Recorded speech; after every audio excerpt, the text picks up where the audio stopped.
Me and my friend started a kids camp. Started a couple of companies, ISOs under major corporations in merchant services. And I also ran a couple of nightclubs and event spaces. I was a fashion photographer. I did that for a little while. It did give me a chance to work for free, actually. Work for negative income early in MPOWERED. Then to an executive producer, kindred thinking, humanitarian goals, meaning in life. Did visit Haiti early on. After the earthquake, showed me how lucky I was. The idea that light could become a capacity builder. Children looking at me with pretty serious looks. People aren't victims of their situation if others give them the capacity. It's to show others that these challenges are business opportunities. So we made a light that was inflatable, but also collapsible. So we can fit 50,000 in a container. We had a lot of help from a lot of different people. We went out to an early round where we had friends and family, an angel round. All of our industrial design here, all innovation here, all of our production is in China. We knew what we didn't know. And so we made a lot of mistakes early on in sourcing. Then about 1,000 thought of as an investment, and it was a literal investment out of our pockets. We're targeting retailers and NGOs at the exact same time. Still a growth stage company. I would say that getting on Amazon was really important for us early, and Amazon's been an incredible partner. Today, Amazon Disaster Relief buys units from us. Next bump was CES. We won innovation awards. First NGO on a really large scale was probably Save the Children. So Sub-Saharan Africa, Save the Children works where we gave lights to them. We're at REI, we're at Target, we're at Bloomingdale's. Raises our scale, reduces our cost. She actually had to come out of the kind of poverty that we help people today. Born in South Korea. You know, if you don't go to the proper school, you are very much at a disadvantage for the rest of your life. Toilet in your home, you are extremely wealthy and extremely lucky. I always knew that I wanted to make a difference, similar to have a number of degrees in the area of environment and development. I decided to make a complete departure and go into business. I started working at Procter & Gamble. I worked in beauty and healthcare, co-founded a company in the fragrance area. It's a huge shift in consumer behavior around that. People started to look for companies that do well by doing good. We thrived in 2008. 2016, MPOWERED found me. My complete dream job, because it was everything I wanted. The B Corp, a benefit corporation, did not exist at the time. B Corp is something that is certified through B Lab. You can be a benefit corporation. That has teeth. Poached. You poached her. Poached. He said it. From my own company. He said it. Poached from her own company. She studied environment and development. She was from the areas of people that we help. You can't do things alone. She's smarter than me, just like our staff. It's a simple business model. It's scale we're dealing with, right? So what we do is we compete on brand, on partners, that's corporate and retail, on quality, and on mission. We just got an app-enabled Luci. Actually consider competition to be those products that are not solar. This fall, we're coming out with the solar bike light. Solar energy is not just about a rooftop panel on your home. Solar is more efficient, less expensive, and those efficiencies are just getting greater over time through science. We have a solar STEM light that just went to a school here in Dumbo, a public school. We want to teach the next generation about solar, so we don't make the same mistakes that our generation did. MPOWERED is an acronym for micro, which is portable. Power, which is empowering and clean energy, and design. You can do anything if you work hard. Entitlement is your own worst enemy. You will meet people who are willing to believe in you. Welcome to Startup Hunter. This is not your typical walkcast, but we're looking for startups that have made it, that are making it, that have failed at all steps of the journey. So it's raining right now. We're doing an umbrella cast, which is a totally new category. We're in Brooklyn, and I'm here with John and Seungah of the Lucee Light. Can I see that light? Absolutely. So he's taking it out of the box right now for those of you listening. And this is an accordion light, an inflatable light. Tell me about it, please. So it's an inflatable solar light.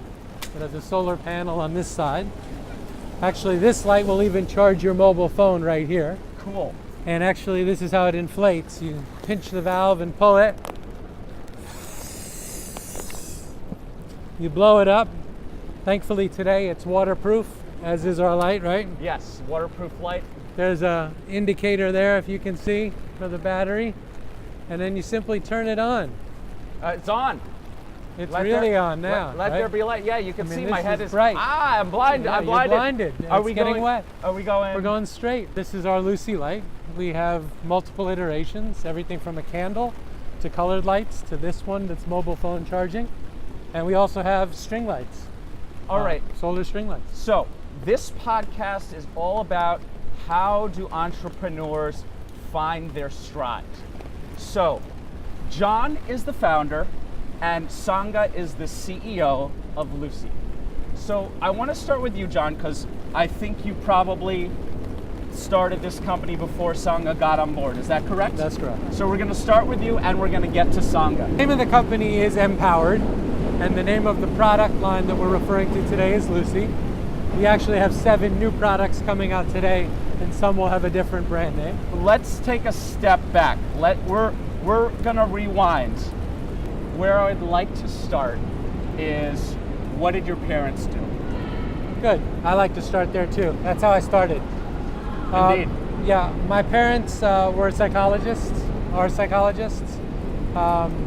They raised me very progressively, liberally, focused heavily on the idea that I should be caring about planet and people, and that has transferred into my professional life. Now, do they have their own practices?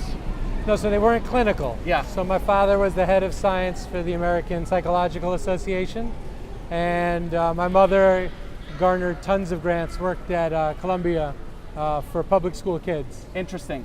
So, I want to know what they were, so that's not really entrepreneurial.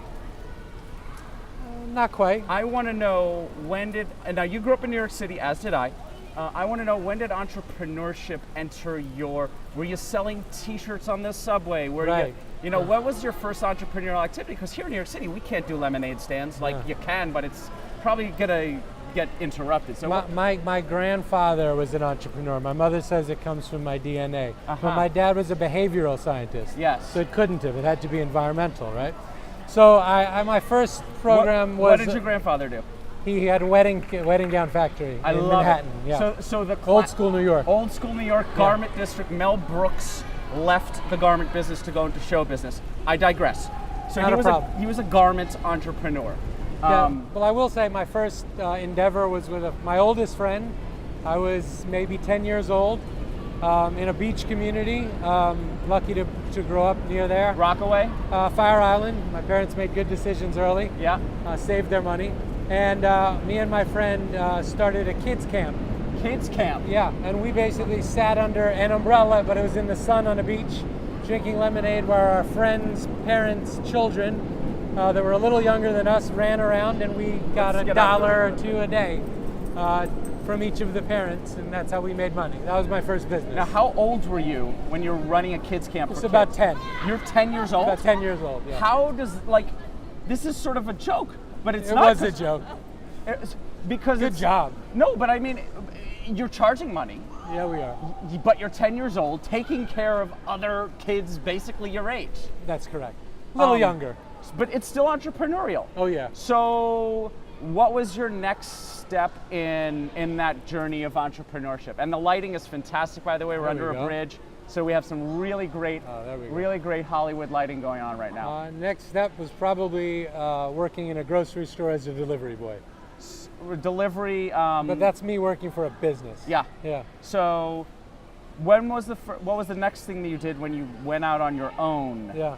Well, I mean, I've started a couple of companies, ISOs under major corporations in merchant services, and I also ran a couple of nightclubs and event spaces in New York City.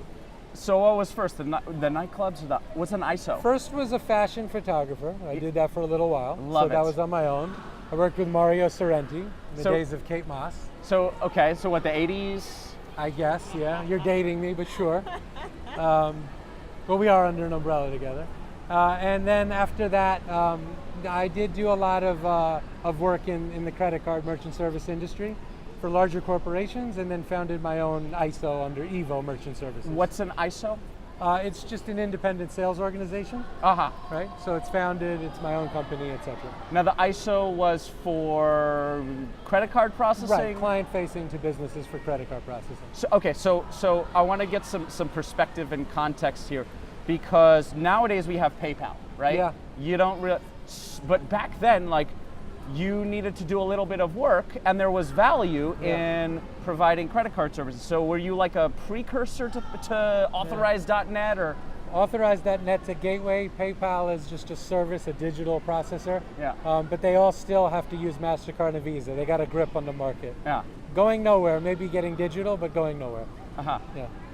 So tell me, like, how did this ISO business progress? Did you close it? Did it do well enough that you got bored of it? Like, at this point, I don't do anything with it, but there's revenue coming in because it's revenue streams. Sure. From clients that I had closed in the past. So it's, you close these clients, it's passive income. Correct. And this frees up a bit of your time. And that's perfect. So that actually did give me a chance to work for free, work for negative income early in Empowered, when we had to put money into the company versus take money out of the company. So that has a good segue. So give me a time for when you began on Empowered. That was 2012. Shortly after I left AP Digital and Associated Press, and ABC TV. Now, in what capacity were you working for them? Everything from a master controller, which controlled satellite feeds, then to an executive producer, doing my own voiceovers, choosing what was newsworthy and sending it out. I put out the first video of 9/11 to Associated Press. Wow. Yeah. So, okay, so then ran out of Rockefeller Center. So you have this independent income stream, Correct. Yet you felt that wasn't enough, so you went and you go and work for somebody else, for a very established group, for a long time. But you got to a point where you're making money from that. That's right. And, you know, how did the idea for Empowered and eventually the Luci right there start? Well, I do think it started with an upbringing, right? So, kindred thinking, humanitarian goals, meaning in life to what you do. I did visit Haiti early on, after the earthquake. What year was that again? That was 2012. Yeah. Early. And for me, that just showed me how lucky I was, that I was born in a country where you can turn a light on and not choose between dirty forms of energy and darkness, like kerosene. You said you were in Haiti, so you probably... No, I've never been. No, you've never been. So it's Puerto Rico. Puerto Rico. Which we'll get to. Well, it's close. It's in the Caribbean. It's Haiti is on the island of Hispaniola, next to the Dominican Republic, and it's a drastic difference. And it's years of neglect globally, political unrest, and unfairness to the people that live there.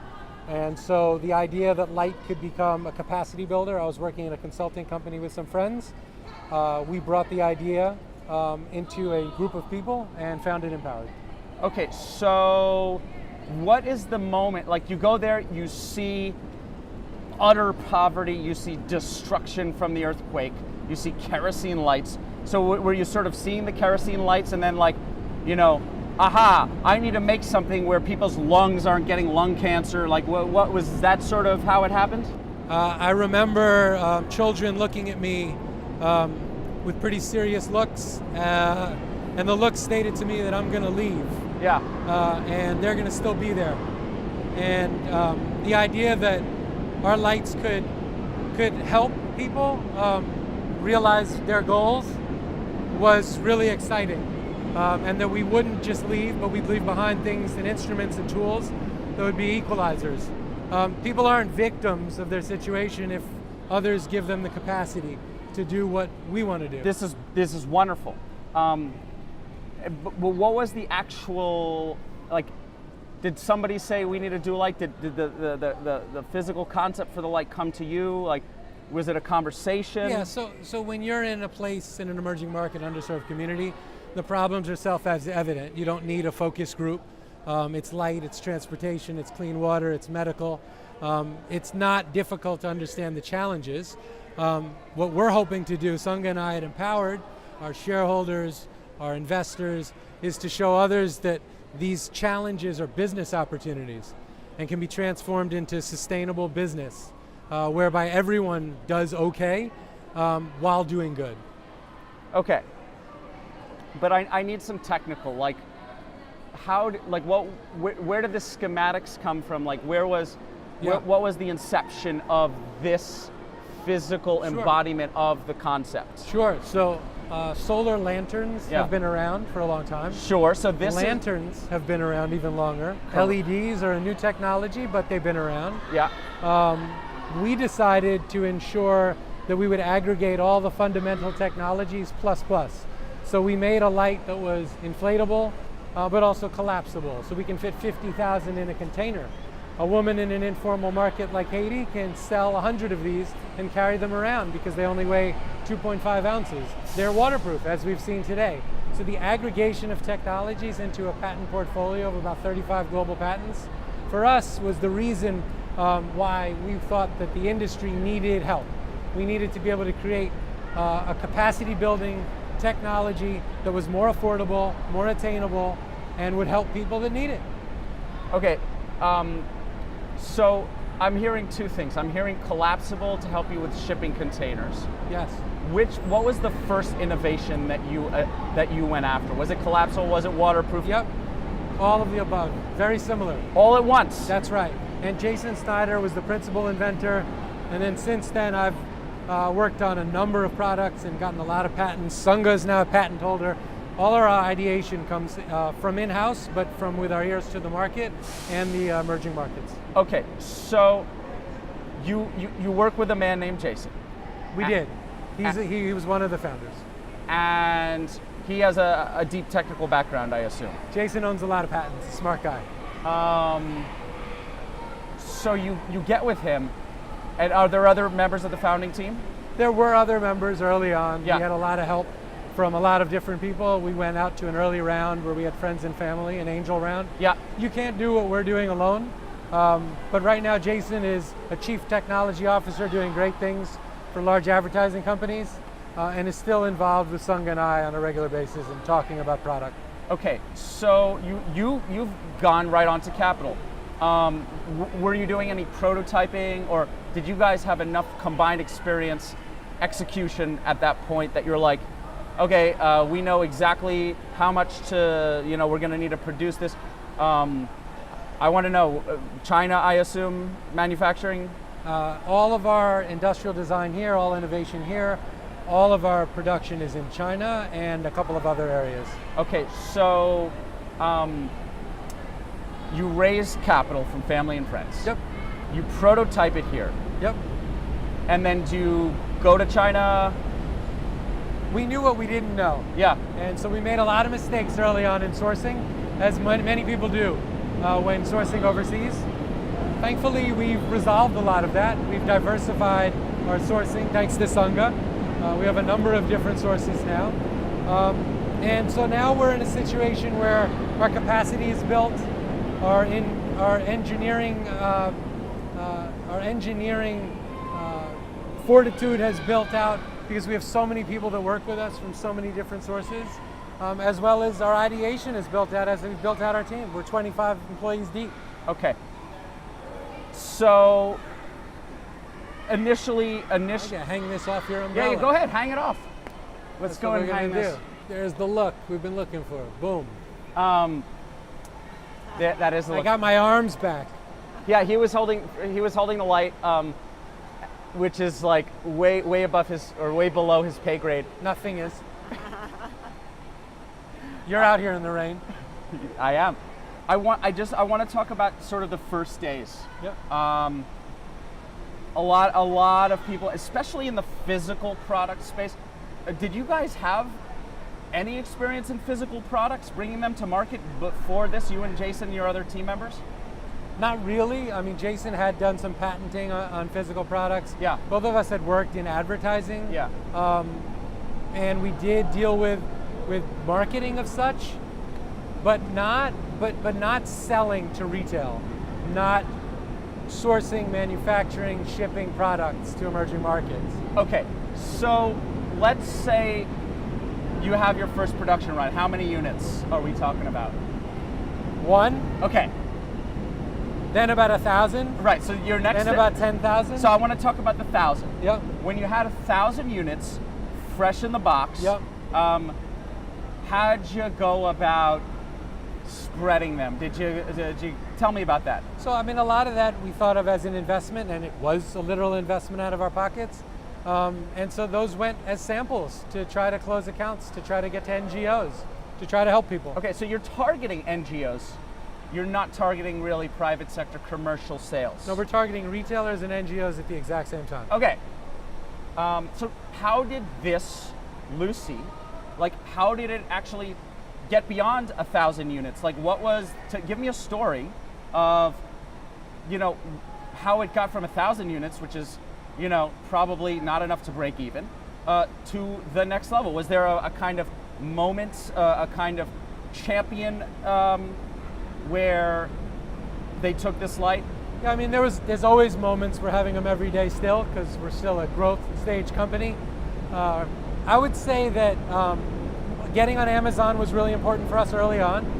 That allowed for us to get some sales. So tell me, actually, I want to break this down because I don't know anything about selling. Like, what was that process like? It's relatively easy. Amazon wants your business. Yeah. There are challenges with that in the global marketplace, but for us, it was a really good vehicle.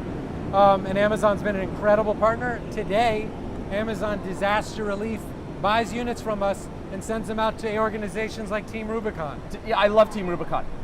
Veterans funded, I think, out of Houston. Yeah. I'm sure Amazon Disaster Relief didn't even exist in 2012. They didn't.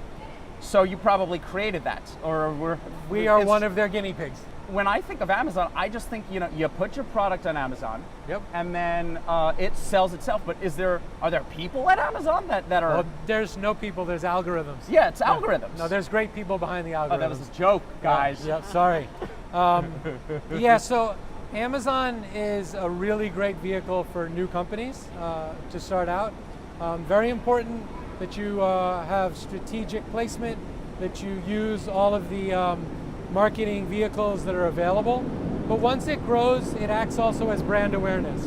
Okay, but to me, Amazon is. You say, do you think they put any bump on you? Do you think that they? Sure, absolutely. Okay. And the next bump was CES. Yeah. We were at What CES. year? What year? I think it was 2013 or 14. 2 years in a row we went. We've been there recently. We were just there at Showstoppers. We won innovation awards. That's where the business really started to pick up. It was a trade show. We had 10 people across at our booth, 10 people back deep.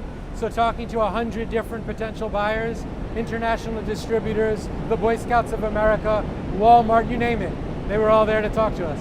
Okay, so what was the first NGO to really take this and go with it? Like, the first NGO on a really large scale was probably Save the Children.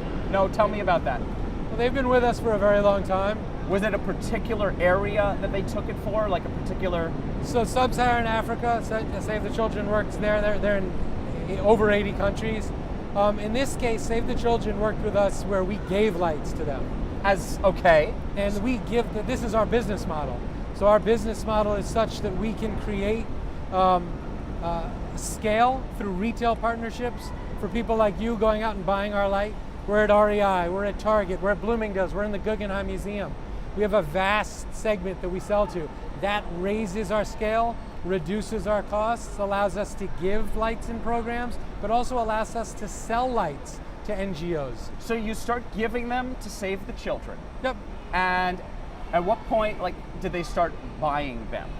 So we have relationships with over 500 NGOs. Yeah. So Save the Children's just one. I don't want to leave out all the others, Mercy Corps, Oxfam, so many early organizations, a new course for us, small hyper-localized organizations were more apt to buy early, and now the larger NGOs buy from us now.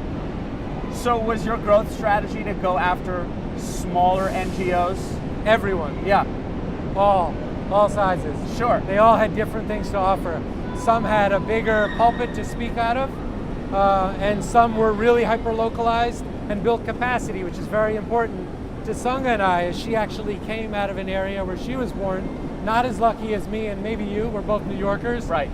Where she actually had to come out of the kind of poverty that we help people today. Okay, so Seungah, I would like to transition to you.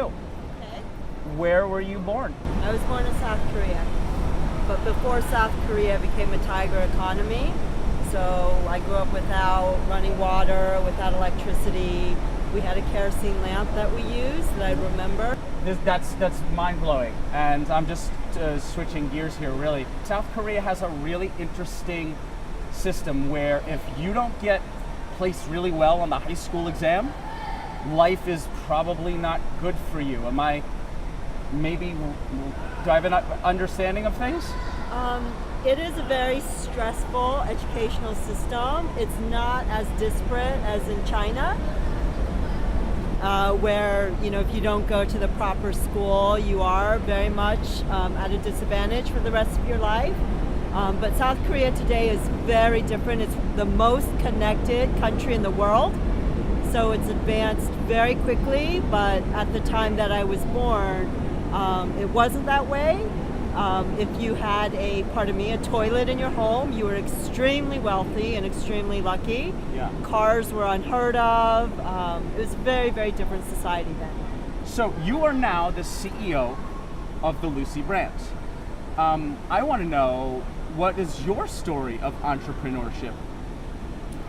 I always knew that I wanted to make a difference, similar to John. I think because of my background, though, I wasn't sure about the best way to proceed.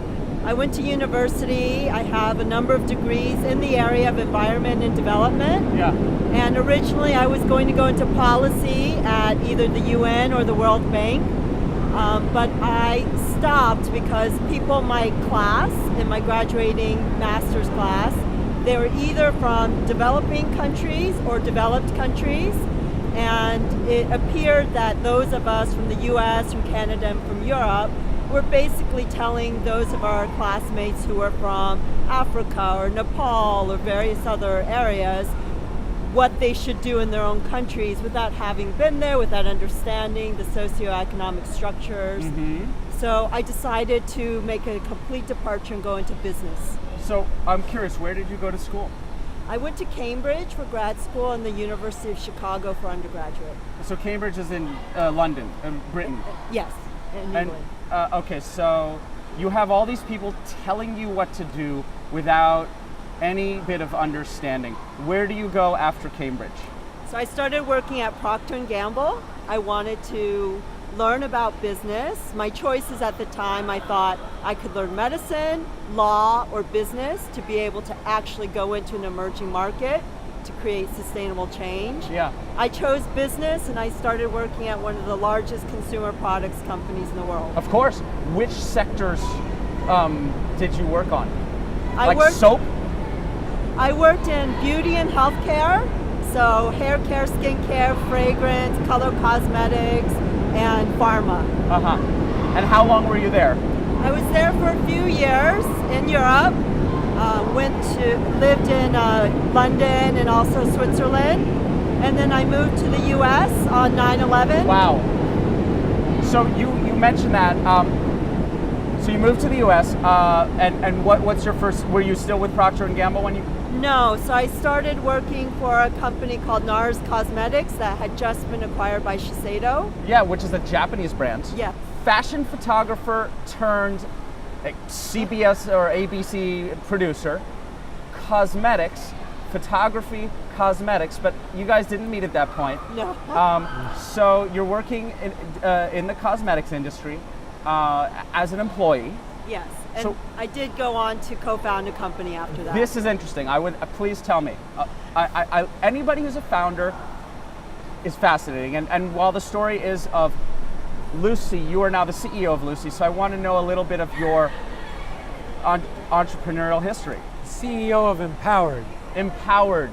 The product is Lucy. Got it. We'll work on that. We will work on that. So I co-founded a company in the fragrance area, Yeah. and What year? it was 2005. Okay. To me, 2005, the way you're going to do fragrance, Elle, Vogue, glamour, right? Those little panels on the magazine where you can open it up and smell it. Is that was the start of sort of artisanal fragrances. There was a huge shift in consumer behavior around that time. interesting? And we're also the beneficiaries of that at Empowered, because along with looking for authenticity, looking for smaller startups, people started to look for companies that do well by doing good. So this huge shift in thinking about companies and products in terms of what those products do for you changed to wanting something real, natural, beneficial, thinking about companies and products in a broader landscape, wanting to feel good about your consumer purchases. All of that behavior really started to shift, and then it coalesced in 2008 with the change in the economy, and where so many companies came out, and the stock market, etc., as being deleterious to consumers. And that's when, you know, people started changing their behavior and wanting to work with companies that were transparent and did real good. So your company survived 2008. Yes. Which is, for people today who have been in business for 10 years, they've never seen that level of difficulty. We thrived in 2008. Yeah. One of our principal products was scented candles. So people wanted to stay at home, they wanted to feel comforted, and they wanted to buy from a smaller niche company that cared about them. And that was how we kind of marketed ourselves. And then in 2016, Empowered found me. And it was my complete dream job, because it was everything I wanted to achieve earlier on when I was studying environment and development. But a company like Empowered didn't exist at the time. The concept of a B Corp, a benefit corporation, did not exist at the time. Now when did that tax structure get invented? I know I'm getting real dorky on the... We were one of the early ones. Yeah. From day one. And for those of you who don't know, I want to say what a B Corp is, and then you guys can correct me. It's a company that's supposed to be profitable, but also have a do-good social component. How did I do? Relatively well. I'm going to add something. So something that people don't know will be very educational. A B Corp is something that is certified through B Labs. It's a fantastic website, so you should check it out. However, that's basically what your grade is on how well you do on people, on planet. Now, along with that, you can be a benefit corporation, and that has teeth. That means your shareholders can hold you to account, not only on growth and profit, but on impact. That's important, because if we're ever not in this business, we want those metrics to be held into account. Sure, it's not just a single bottom line, it's a triple bottom line. B Corp, they found you, and did you just drop your company? What happened with? What were the logistics of getting? Was he courting you as a CEO? Was he like? What were the logistics of poached? You poached her. Poached. He from said my it. own company. He said it. Poached from her own company. She studied environment and development. She was from the areas of people that we help. Right. She learned how to read off CPG products and made it to Procter & Gamble. Come on, she should be in fragrance, she should be at Empowered. Right. There it is. So we have a founder right here. And what is it that as a founder you felt you needed, you know, another person in an executive role? Like why did you feel you needed help in this area? You can't do things alone. She's smarter than me, just like our staff. She has more expertise. She's been in CPG, I hadn't. She came from the environment, I told you. There's a myriad of reasons. If one of you could tell me about your business model, I'd love to hear about it. It's a simple business model. It's scale, and it's based off of consumers in retail and corporations that buy our lights. And as they buy our lights, we're able to reduce margins and get the lights to people that really need them in a capacity building manner. Competition. What do you feel about it? Name some names for me. Sure. You created the space? I mean, you said there were lamps. We did. You created the space. Who copied you first? Or maybe not necessarily who. Let's assume there's... I don't want to give shine to those who copied us. let's just assume there's copiers. How do you deal with that? What's your strategy for surviving that? Sure. So especially on a global marketplace that's so interconnected, it's very easy to appear bigger, to reach more people, to take someone else's idea, put it on marketplaces, and try to sell it. Yeah. So that's what we're dealing with, right? So what we do is we compete on brand, on partners, that's corporate and retail, on quality, and on mission. And so for us, we're the company that fulfills all of those in a healthy, hopeful, and positive manner that's transparent. How much does a Luci cost in the US? Anywhere from $15 to $35 to $65. We just got an app-enabled Luci. It's like a Philips Hue on the go. Okay, so $15 for your base model, which for somebody in the first world is the price of 2 cups or 3 cups of coffee. For somebody in the third world, it's a different price in emerging markets. So it's a hyper-localized price. Subsidized by people paying a premium here. So you keep saying scale. You're now at a point where you can start to innovate again. That's right. You're correct. So talk about that. Well, back to your earlier question about competition. Yeah. We actually consider competition to be those products that are not solar. So if you can think about, Kerosene. let's say, no, not even that. Sorry. So here, in the US, if you ride a bicycle, you're environmentally conscious, you love the exercise, but you have a regular bike light, right? Well, this fall, we're coming out with the solar bike light, the world's first patented solar bike light, front and back light, that connect together magnetically and charge with one solar panel. Yes. You can also top it up with the USB. So you keep the bike outside, it can charge via solar, and so it eliminates the need to deal with that. It's a portable unit you can leave on your windowsill, pop it right back on your bike. So very easily. We're just showing everyone the power of solar. It gives you complete freedom. Yeah. Same thing with our solar string lights. So if you want to create ambiance, whether you're on your rooftop here in New York City, or you're camping, or you've got a boat, or you've got a picnic in the park that you want to set up. Dorm room. Right? You don't need electricity. The lights are completely solar. You can string them up 18 feet. But we do have USB charging capability. So if it's a cloudy day and you want to top up your light before you go, or if you want to charge your cell phone, you can do either. So these are the kinds of innovations we're working on to show people that solar energy is not just about a rooftop panel on your home. It can be extremely flexible, durable, reliable, and give you the power you need on the go. Let's talk about solar.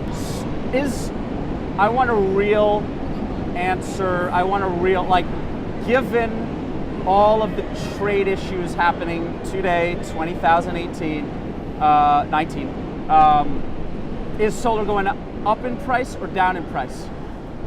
Well, outside of particular tariffs by an entity that we're not aligned with on this policy at all, that we think is environmentally harmful, that is harmful to people and to planet and to workers and to the economy, outside of those particular tariffs that don't work against our product, don't work against our particular product. Is it because the tariffs are mainly on large house scale solar? That's right. That's interesting. Right. But we're still very much against that. And I will tell you, even with that, solar is more efficient, less expensive, and those efficiencies are just getting greater over time through science. Yeah, well, it's coming, because it has to. Scale, the economy of scale. But to Seungh's point, the adoption of solar, we want to prove the adoptability of solar. Yeah. So we have a solar STEM light that just went to a school here in Dumbo, a public school, the Dock Street School. We're talking to the New York City Board of Education. We also sell it at Barnes & Noble, so this is a nice hybrid. We gave the lights to the public school. We want to teach the next generation about solar, so we don't make the same mistakes that our generation did. Yeah. Maybe mine. It's a big point you're making. We have a solar plant, Tesla's in upstate New York. Do you think that they could be a partner for you? We've talked to Tesla, but we're really micro power design. So MPOWERED is an acronym for micro, which is portable. Yeah. Power, which is empowering and clean energy, and design. It's an innovative life. Companies like Tesla are great, as John mentioned. Absolutely. We are talking to them because we are an ideal vehicle for co-branding. Good pun. So, lots of corporations come to us, they put their logo on our lights, right? And then they give them away at conferences or as a memorable item for their customers to keep. So if you have something inexpensive enough, right? If you have a car, you're not going to co-brand it, give it away at a conference. You have something small like this, that's a little easier as a growth strategy, whether you're doing, I don't know, cool tech sunglasses, or I don't know, somebody that's in a different space, starting a company. Absolutely. Having such a... We have energy companies working with us, and they've actually found that by giving away one of our lights to their customers, and then also giving a light through our program, our Give Lucy program, to one of our NGO partners, that their own customers now treat them like a brand. And the customer loyalty and retention, we've seen proven statistics, have gone up by 25% for these companies. So whether they're energy companies, whether they're companies in the medical space, pharma space, who are doing great work, who want to bring our lights with them, like if they're giving vaccinations, for instance, in a mobile clinic, and then those families go home and they're still using kerosene, that's not great for their health. So by using our lights and sending families home with our lights, those families will then have improved respiratory health. So these are just some examples of how corporations can partner with us. Citizen Watch, should we walk and talk since we're wrapping up? Citizen Watch, Direct Energy, Creus Solar. These are all brands that have been helpful to us. Salesforce, big corporations that want to do good. Salesforce actually opens up its top floors in all of its cities, all its headquarters, for companies that they feel align with their values. Have you ever taken advantage of that? We haven't. We do have offices here in Dumbo, so we're okay there, but as we expand, maybe we will. Cool. So I would like you guys to just spitball for me for the young entrepreneurs out there who, maybe they have a water filtration system. Maybe they have a fragrance brand. It doesn't matter. For anybody who has an idea and they want to change the world, can you guys just spitball on that for me? Very briefly for me, you can do anything if you work hard. That's important. You have to work hard. But you should believe in yourself, and you should work really hard at what you do. You should keep your ear to the market. You should look for opportunities in white space where others may not have been able to go into yet. But I think the most important thing for people to understand is you don't just go there where it's easiest. If you're miserable at your job, if you're unhappy, that's something that you can change if you work hard. And I'm stressing that because that is an important component. And then you can change your life, you can change the life of others, and you can pay your rent in Dumbo. Pay your rent and love what you're doing. That's the key help people. Intersection right there. Yeah. And that's sustainable. And sustainable. And how about you, Seungah? So to add to what John just said, I agree about working hard. Entitlement is your own worst enemy. I didn't have any resources growing up, but I knew how to be scrappy and savvy. But the other thing I will add to that is, along the way, you will meet people who are willing to believe in you, willing to help you, willing to listen to you, to support you. Be grateful for that. Share what you want to do, speak to those, network, do all of that, because even if there are just a few people who believe in you, that makes such a difference. And if you're working hard and you really are truly passionate about what you're doing, it does take a bit of a community. Participation is important to us at Empowered. We couldn't do what we do without all of the partners we have. So if you work hard, believe in what you're doing, and share what you're doing with others who can help support you, that's what it takes. And you're working hard right now. It is pouring. And Adam, you're out here doing this. I'm trying to do a 7 degrees axis stabilization, looking at you guys while also making sure you're in frame. You're doing great. Not getting run over by And not complaining. You're not complaining. You're smiling. Which I think is key. Very happy to be doing what I love to be doing, which is talking, walking, and working at the same time. Thank you. So thank you guys so much. Great, This has been a lot of fun. Yeah, this was awesome. great job. Incredible. Sorry about the logistical difficulties, you know, act of God or whatever you believe in. And Well, it should be sunny. It's a solar company. right. No, Yeah. but the light came in handy. The light charged the sun from a sunny day. It's raining today. We still had light. There's still, That's the whole point. There's still solar energy coming through the clouds. And Just that too. just a little That diffused. too. That too. You have solar energy right there. We do. We'll give that to you. That's yours. For your next shoot in the rain. Thank you. And thank you guys so much. So good luck, and we'll see you on the next episode. Bye.